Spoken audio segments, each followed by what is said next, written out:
The Surat district Muslim education society સંચાલિત એંગ્લોર boys high school ખાતેથી ધોરણ 12 નામાના મૂળ તત્વો વિષય લઈને હું ડૉક્ટર ખદીજા રૂવાલામ આપ સૌનું ફરી એક વખત હાર્દિક સ્વાગત કરું છું. મિત્રો, આપણે પુનરાવર્તન તરફ પ્રયાણ કરી રહ્યા છીએ. આપણે દરેક ચેપ્ટર અને ચેપ્ટરના દરેક મુદ્દાની વિસ્તૃત ચર્ચા કરી. કોવિડ-19ની પરિસ્થિતિના કારણે જે 30% અભ્યાસક્રમ બાકાત કરવામાં આવ્યો છે તે બાકાત કરીને 70% અભ્યાસક્રમ સાથે દરેક પ્રકરણ અને પ્રકરણના મુદ્દાઓની આપણે ઝીણવટપૂર્વક છણાવટ કરી છે. તો હવે આપણે પુનરાવર્તન તરફ પ્રયાણ કરીએ. મિત્રો, પુનરાવર્તન કરવા માટે મેં તમને એક અસાઇનમેન્ટ બનાવીને આપ્યું છે. એ અસાઇનમેન્ટ એટલે કે એવા પ્રશ્નો કે જે તમે કરી શકો ધ્યાનપૂર્વક અને 70% અભ્યાસક્રમ સાથેવાળા એવા તમને પ્રકરણમાંથી અમુક મોસ્ટ આઈએમપી મુદ્દાઓ કાઢીને આપ્યા છે અને વિભાગ અનુસાર તૈયારી કરવા માટે મેં વિભાગ સ્વરૂપે તમને આપ્યા છે. તો તે જ અસાઇનમેન્ટ સાથે લઈને બેસશો તો પુનરાવર્તન સારી રીતે કરી શકશો, કારણ કે હું એ જ અસાઇનમેન્ટને અનુસરીને દરેક વિભાગની કન્ટિન્યુટીમાં ચર્ચા કરતી જઈશ. જેમાં મેં વિભાગ એમાં વિકલ્પો લીધા છે અને પાર્ટ 1 1 થી 7 પ્રકરણના મેં સાથે જ વિકલ્પો લીધા છે. તો આપણે એ પહેલાં વિકલ્પોની ચર્ચા કરીએ, ત્યારબાદ વિભાગ બી, પછી વિભાગ સીના દાખલા અને ડી ક્રમશઃ દાખલા જોતા જઈશું. તો ચાલો સૌથી પહેલાં આપણે વિકલ્પોની ચર્ચા કરીએ ને એ પણ પ્રકરણ અનુસાર લીધા છે. એટલે પ્રથમ પ્રકરણના વિકલ્પો આજે આપણે જોઈએ. યોગ્ય વિકલ્પ પસંદ કરીને જવાબ આપો એવું કહ્યું છે અને તેમાં પહેલું લીધું છે કે ભાગીદારોની મૂડી પરનું વ્યાજ ભાગીદાર માટે શું છે? ભાગીદારોની મૂડી પર વ્યાજ એટલે મૂડી ભાગીદારો ભાગીદારી પેઢીને ધીરે છે એટલે એના પર વ્યાજ એ ભાગીદાર માટેની આવક કહેવાય. ભાગીદારને એના ઉપર રકમ મળે કારણ કે એ ભાગીદારી પેઢીને એણે કેટલીક મૂડી આપી હોય તો એના પર એને વ્યાજ મળે. માટે આ પ્રશ્નનો ઉત્તર ભાગીદારોની મૂડી પરનું વ્યાજ એ ભાગીદાર માટે આવક કહેવાય, બી આવે. બીજો વિકલ્પ જોઈએ. કઈ પદ્ધતિમાં મૂડીની રકમ બદલાતી હોવાથી મૂડીનું વ્યાજ દર વર્ષે બદલાતું રહે છે? મિત્રો, તમે જાણો જ છો મૂડી ખાતા રાખવાની કેટલી પદ્ધતિ છે? તો કે 2 પદ્ધતિ છે. એક સ્થિર મૂડી ખાતા પદ્ધતિ અને અસ્થિર મૂડી ખાતા પદ્ધતિ. જો સ્થિર મૂડી ખાતા પદ્ધતિ હોય તો તેમાં સ્થિર મૂડી પર વ્યાજ તો એક સરખું જ દર વર્ષે રહે. હા, અસ્થિર મૂડી ખાતા પદ્ધતિમાં વ્યાજ બદલાતું રહે કારણ કે અસ્થિર છે, તો દર વર્ષે વ્યાજ બદલાતું રહે. માટે આનો જવાબ આવે બી. અસ્થિર મૂડી ખાતાની પદ્ધતિમાં મૂડી પરનું વ્યાજ દર વર્ષે બદલાતું રહે કારણ કે અસ્થિર મૂડી ખાતામાં મૂડી ખાતા અને ચાલુ ખાતા બંને આવે.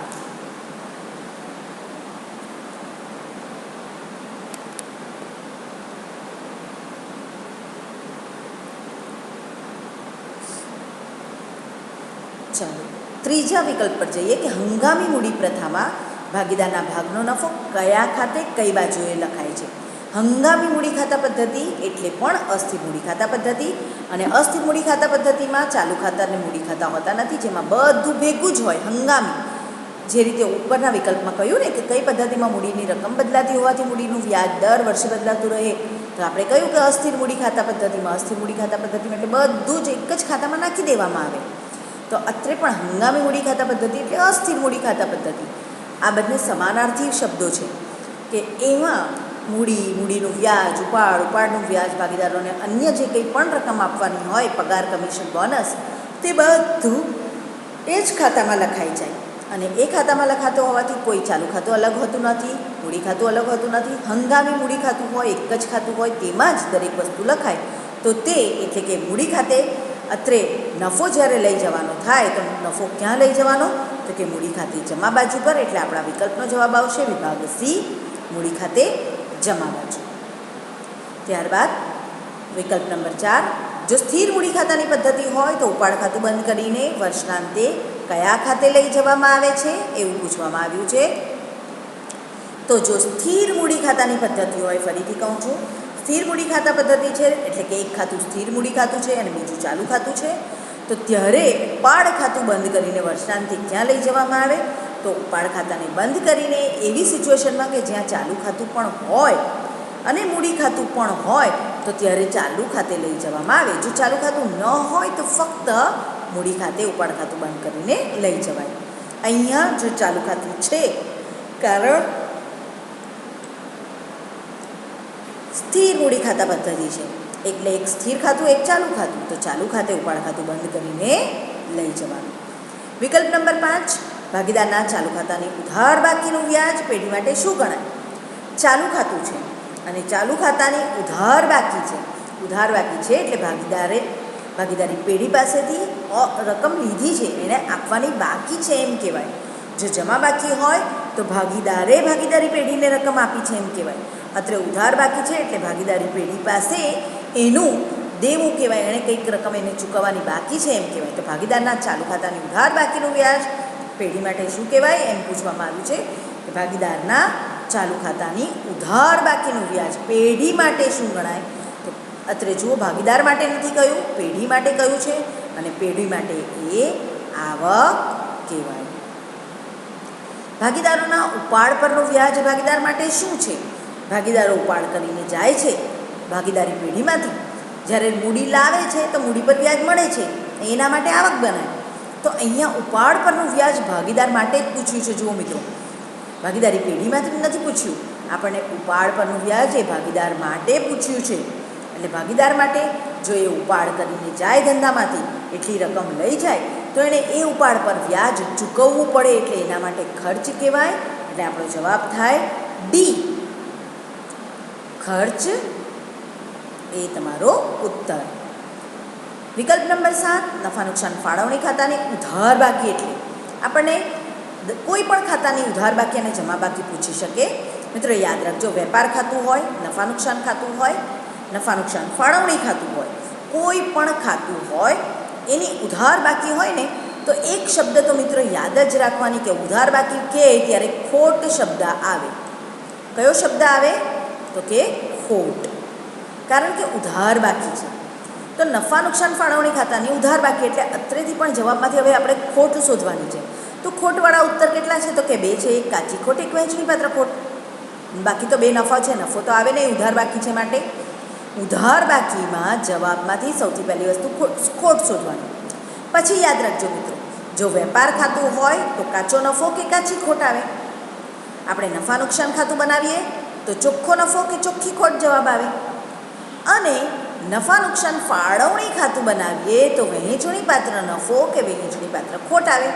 હવે આપણને અહીંયા નફા નુકસાન ફાળવણી ખાતા મુજબ પૂછ્યું છે, તો કાચી ખોટ તો જવાબ ઓલરેડી નીકળી ગયો, કારણ કે કાચી ખોટ એ તો વેપાર ખાતામાં જાય. તો આપણા માટે જવાબ શું બચ્યો? તો કે સી, વહેંચણીપાત્ર ખોટ. મિત્રો આ રીતે યાદ રાખશો તો જવાબો સરળતાથી યાદ રહેશે. ફરી એક વખત બતાવી દઉં કે જો ઉધાર બાકી કોઈની પણ પૂછે, વેપાર ખાતાની ઉધાર બાકી કહે તો કાચી ખોટ, નફા નુકસાન ખાતાની ઉધાર બાકી કહે તો ચોખ્ખી ખોટ, અને નફા નુકસાન ફાળવણી ખાતાની ઉધાર બાકી કહે તો વહેંચણીપાત્ર ખોટ આવે. કારણ કે ઉધાર બાકી છે એમાં ખોટ શબ્દ જોડાયેલો રહે. પછી તમારે ફક્ત નક્કી જ કરવાનું કે કાચી ખોટ છે. જો તે વેપાર ખાતા પ્રમાણે હોય તો કાચી ખોટ, નફા નુકસાન પ્રમાણે હોય તો ચોખ્ખી ખોટ, અને નફા નુકસાન ફાળવણી પ્રમાણે હોય તો જ વહેંચણીપાત્ર ખોટ ગણાય. ચાલો આગળ જઈએ. વિકલ્પ નંબર 8, જો ભાગીદારી કરારનામામાં મૂડી પર વ્યાજની જોગવાઈ કરવામાં ન આવી હોય તો કેટલા ટકા વ્યાજ આપવું પડે? મિત્રો સૌથી પહેલાં વિગતને ધ્યાનથી વાંચો. ભાગીદારી કરારનામામાં મૂડી પર વ્યાજની જોગવાઈ કરવામાં ન આવી હોય, સૌથી પહેલાં મૂડી પર વ્યાજ છે. મૂડી પર વ્યાજ માટે નિયમ એમ કહે છે કે જોગવાઈ કરવામાં ન આવે, કોઈ જોગવાઈ કરી નથી તો એને કોઈ વ્યાજ મળે નહીં. કારણ કે મૂડી પર વ્યાજ હોય કે ઉપાડ પર વ્યાજ હોય, એના માટે 1932ના ભાગીદારી કાયદા પ્રમાણે એવું કહેવામાં આવ્યું છે કે જે કંઈ જોગવાઈ કરવામાં આવી હોય તેટલા ટકા આપવાની, એટલે નક્કી કરેલ પ્રમાણે આપવાનું. અને જો નક્કી કરવામાં ન આવ્યું હોય તો વ્યાજ આપી શકાય નહીં. એટલે અહીંયા અત્યારે આપણો જવાબ થાય સી, કંઈ નહીં. અને સૌથી પહેલાં જોવાનું કે વ્યાજ કયું છે, ધ્યાનપૂર્વક જોવાનું. મૂડી પર કે ઉપાડ પર વ્યાજ હોય તો એમાં જવાબમાં કંઈ જ નહીં આવે. ચાલો આગળ જોઈએ. વિકલ્પ નંબર 9, જો ભાગીદારી કરારપત્રમાં સ્પષ્ટતા ન હોય તો ભાગીદારને ધીરેલી લોન પર કેટલા ટકા વ્યાજ ગણાય? ફરી જોઈએ આ વિકલ્પ પણ ધ્યાનપૂર્વક જોજો. ભાગીદારી કરારનામામાં તો સ્પષ્ટતા નથી જ, તો આપણે 1932ના ભાગીદારી કાયદાને ફોલો કરીશું. અને એ કાયદો શું કહે છે? તો કે ભાગીદારને ધીરેલી લોન પર ભાગીદારી પેઢીએ ભાગીદારને ધીરેલી લોન પર, આનો અર્થ એમ થયો તો ધીરેલી લોન પર પણ વ્યાજ ગણાશે નહીં. જોગવાઈ હોય તો એટલા ટકા ભાગીદાર આપવા બંધાયેલો, એટલે એને એટલા ટકા આપવાની. અને જો જોગવાઈ નથી કરેલી, પેઢીએ ભાગીદારને ધીરેલી લોન છે, તો એના પર પણ વ્યાજ ગણાય નહીં. વિકલ્પ નંબર 10, A, B અને Cનું મૂડીનું પ્રમાણ 3:2:1. મિત્રો ધ્યાનપૂર્વક જોજો શબ્દ. આ મૂડીનું પ્રમાણ આપેલું છે તમને 3:2:1 અને વર્ષનો વહેંચણીપાત્ર નફો આપેલો છે તમને. શબ્દ જોજો, આ નફો છે 66,000 રૂપિયા. તો સીને કેટલો નફો મળે કહ્યું છે, મૂડી કેટલી મળે એમ નથી કહ્યું. જો સમજાય છે? જો મૂડીનું પ્રમાણ આપેલું હોય અને મૂડી જ આપેલી હોય તો એને 3:2:1 વહેંચાય. પણ અત્રે તો મૂડીનું પ્રમાણ આપ્યું અને નફો આપ્યો અને કે સીને કેટલો નફો મળે. નફા નુકસાનનું પ્રમાણ ક્યાં છે? અત્રે નથી ને. તો જો નફા નુકસાનનું પ્રમાણ ન આપેલો હોય તો ભાગીદારી કાયદા પ્રમાણે સરખે હિસ્સે નફો કે નુકસાન વહેંચાય. એટલે 66,000 ને ભાગ્યા 3 ભાગીદાર છે ને ABC, તો ભાગ્યા 3 કરો તો 22,000 રૂપિયા વ્યાજ આવે. એટલે એક ભાગીદારને 22,000 રૂપિયા આપવાના, એટલે એને પણ 22,000, બીને પણ ને સીને પણ. એટલે અહીંયા આપણો જવાબ આવે ડી, 22,000. વિકલ્પ નંબર 11, દરેક ભાગીદાર બીજા ભાગીદારનો શું ગણાય? આ વિકલ્પ પણ ઘણીવાર પૂછાય છે. એક ભાગીદાર એ બીજા ભાગીદારનો લેણદાર પણ નથી, એનો અધિકારી પણ નથી અને એનો પ્રતિસ્પર્ધી પણ નથી. એની પાસેથી કંઈ રકમ પણ લેવાની બાકી નથી. એક ભાગીદાર બીજાનો ઉપરી પણ ના બની શકે, કારણ કે બધા જ નિયમો બંને માટે સરખા હોય. જેટલી મૂડી લાવ્યા હોય તે નક્કી હોય, નફો નુકસાનનું પ્રમાણ વહેંચણીનું નક્કી હોય, કામગીરી વહેંચેલી હોય, એટલે એકબીજાના અધિકારી પણ ના બની શકે, પ્રતિસ્પર્ધી પણ ના બની શકે. એટલે આનો જવાબ આવે વિકલ્પ નંબરમાં જવાબ ડી, પ્રતિનિધિ. એટલે દરેક ભાગીદાર એ બીજા ભાગીદારનો પ્રતિનિધિ ગણાય. વિકલ્પ નંબર 12, ભાગીદારી પેઢીના ભાગીદારોની જવાબદારી કેવી હોય છે? મિત્રો ભાગીદારી પેઢીમાં જવાબદારી કેવી હોય? તો કે અમર્યાદિત. આ તો આપણે એના લક્ષણમાં જ શીખી ગયા છીએ કે ભારતમાં અમર્યાદિત ભાગીદારીવાળી ભાગીદારી જોવા મળે છે, મર્યાદિત ભાગીદારીવાળી ભાગીદારી જોવા મળતી નથી. વિકલ્પ નંબર 13, ભાગીદારી પેઢીમાં ભાગીદારોના મૂડી ખાતા રાખવા માટે કેટલી પદ્ધતિ જોવા મળે છે? મિત્રો કેટલી પદ્ધતિ છે મૂડી ખાતા રાખવાની? તો કે 2 પદ્ધતિ છે. એટલે જવાબ આવે સી, 2. કેટલી પદ્ધતિ છે? તો 2. કઈ કઈ? તો કે સ્થિર મૂડી ખાતા પદ્ધતિ અને અસ્થિર મૂડી ખાતા પદ્ધતિ. વિકલ્પ નંબર 14, સામાન્ય રીતે ભાગીદારોના મૂડી ખાતાની કઈ બાકી હોય? મિત્રો આપણને અહીંયા મૂડી ખાતાની બાકી પૂછેલી છે, એટલે મૂડી ખાતાની કઈ બાકી હોય એ આપણે કહેવાનું છે. ચાલુ ખાતાની બાકી નથી પૂછી. મૂડી ખાતાને હંમેશા જમા બાકી હોય, યાદ રાખજો. એટલે અહીંયા વિકલ્પ નંબર ડી આવે જવાબમાં, કે મૂડી ખાતાને હંમેશા કઈ બાકી હોય? તો કે જમા બાકી હોય. વિકલ્પ નંબર 15 પર જઈએ. સામાન્ય રીતે ચાલુ ખાતાને કઈ બાકી હોય છે? હવે ચાલુ ખાતાને પૂછે છે. ચાલુ ખાતાને ઉધાર કે જમા કોઈ પણ બાકી હોઈ શકે. કોઈક ભાગીદારની ભાગીદારી પેઢી પાસેથી નાણાં લેવાના હોય, કોઈએ આપવાના હોય, એટલે ઉધાર કે જમા કોઈ પણ બાકી હોઈ શકે. ત્યારબાદ જઈએ 16, ભાગીદારના ઉપાડ પરનું વ્યાજ એ પેઢી માટે શું છે? જો હવે ઉપાડ પર વ્યાજ પેઢી માટે પૂછ્યું છે. આની અગાઉના વિકલ્પમાં આપણને ભાગીદાર માટે શું છે એમ પૂછેલું હતું. તો પેઢીમાંથી ભાગીદાર ઉપાડ કરીને લઈ જાય એટલે એણે ઉપાડ પર વ્યાજ ચૂકવવું પડે. ભાગીદારે ચૂકવવું પડે. ભાગીદાર માટે ખર્ચ કહેવાય, તો પેઢી માટે શું કહેવાય? તો કે આવક કહેવાય. એટલે જવાબમાં આવે બી, આવક. વિકલ્પ નંબર 17, ભાગીદારે પેઢીને આપેલી લોન પર જ્યારે કરારમાં ઉલ્લેખ ન હોય તો કાયદા મુજબ કેટલા ટકાના દરે વ્યાજ આપવું જોઈએ? જો આ વિકલ્પ બરાબર ધ્યાનથી સમજજો. ભાગીદારી પેઢીએ આપેલી લોન પર જ્યારે કરારમાં ઉલ્લેખ નથી, પેઢીએ લોન આપી છે ને કાયદા મુજબ કેટલા ટકા વ્યાજ ગણવાનું? તો હવે આવે 6%. એટલે એણે 6% વ્યાજ વસૂલવાનું, 6%થી વધારે નહીં. બરાબર.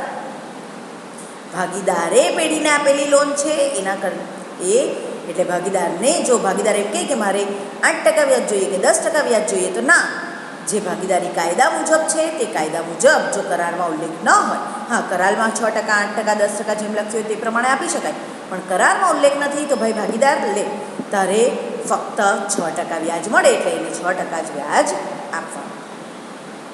ત્યારબાદ ભારતમાં ભાગીદારી કાયદો કયા વર્ષથી અમલમાં આવ્યો? હું હમણાં ઘણીવાર બોલી ગઈ કે ભાગીદારી કરારના પ્રમાણે 1932ના ભાગીદારી કાયદા પ્રમાણે ભાગીદારી કાયદો અમલમાં આવ્યો છે, એટલે અહીંયા આવે વિકલ્પમાં જવાબ સી 1932.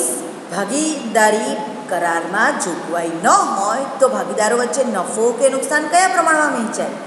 હમણાં જ મેં ઉપર તમને આ 66,000નો નફો વહેંચ્યો ત્યારે જ સમજાવ્યું કે જો નફા નુકસાનનું પ્રમાણ આપેલું ન હોય, નફા નુકસાનના પ્રમાણની વહેંચણી માટે કોઈ કહ્યું ન હોય તો કયા પ્રમાણમાં વહેંચાય?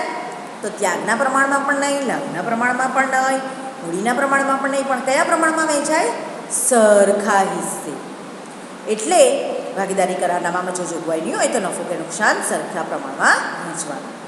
અને વિકલ્પ નંબર 20 જોઈએ છેલ્લો આજ માટે, પછી આગળ કન્ટિન્યુ કરીશું મારા નેક્સ્ટ સેશનમાં. વેપાર ખાતાની જમા બાકી એટલે શું? વેપાર ખાતાની જમા બાકી પૂછી છે. મેં હમણાં જ તમને શીખવાડેલું કે ઉધાર બાકી એટલે ખોટ, તો જમા બાકી એટલે શું કહેવાય મિત્રો? તો કે નફો. અને વેપાર ખાતામાંથી આપણને શું મળે છે? તો કે કાચો નફો કે કાચી ખોટ. તો અહીંયા જમા બાકી પૂછ્યું છે, તો શું આવશે જવાબ? ડી, કાચો નફો. યાદ રહેશે મિત્રો. આપણે અહીંયા અટકીએ. નેક્સ્ટ સેશનમાં મારા આ જ અસાઇનમેન્ટને આપણે કન્ટિન્યુ કરીશું અને અગાઉ વિકલ્પો જોઈશું. ત્યાં સુધી આટલા વિકલ્પોની તૈયારી કરજો. ફરી મળીશું નેક્સ્ટ સેશનમાં. ત્યાં સુધી રજા આપો. અસ્સલામુ અલૈકુમ વરહમતુલ્લાહ.